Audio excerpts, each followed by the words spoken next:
مکۃ المکرمہ سے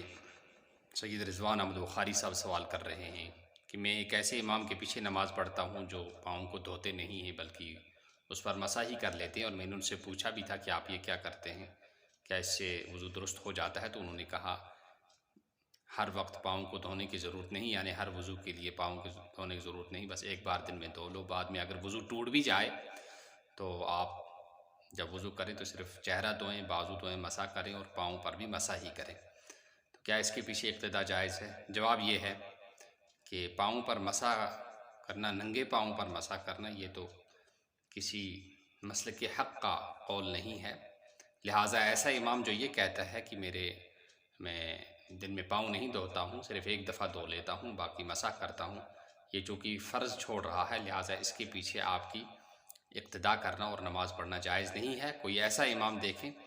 جو پاؤں دھو کر نماز پڑھاتا ہو اور پورا وضو کرتا ہو، اس لیے کہ یہ فرض چھوڑ رہا ہے اور ہمارے نزدیک اس کا وضو نہیں ہے، جب طہارت کامل نہیں ہے،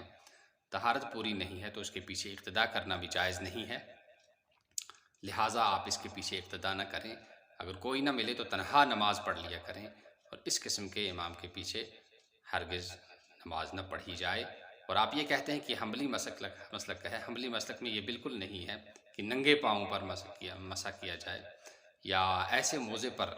مسح کیا جائے۔ تمام علماء اور مجتہدین کا اتفاق ہے کہ جس موزے سے پانی چھن جاتا ہو، یا جو موزہ بغیر باندھے ہوئے پنڈلی پر نہ رہتا ہو، یا اس میں 2-3 میل مسلسل جوتے کے بغیر چلنا ممکن نہ ہو، تو ایسے موزے پر مسح کرنا جائز نہیں ہے۔ جب موزے پر نہیں ہے تو جو ننگے پاؤں کا تو کوئی بھی نہیں کہتا ہے، صرف شیعہ کے بغیر روافض صرف اس کے قائل ہیں۔ اگر کوئی امام ہے تو ظاہر سی بات ہے وہ روافض میں سے ہوگا، اور وہ وضو کا ایک فرض ترک کر رہا ہے، اس کا وضو ہی نہیں ہے، تو اس کے پیچھے اقتداء کیسے جائز ہوگی؟ لہٰذا آپ دوسرے کسی امام کے پیچھے نماز پڑھا کریں، اور اگر دوسرا کوئی امام نہیں ہے تو آپ تنہا نماز پڑھ لیا کریں۔ السلام علیکم ورحمۃ اللہ۔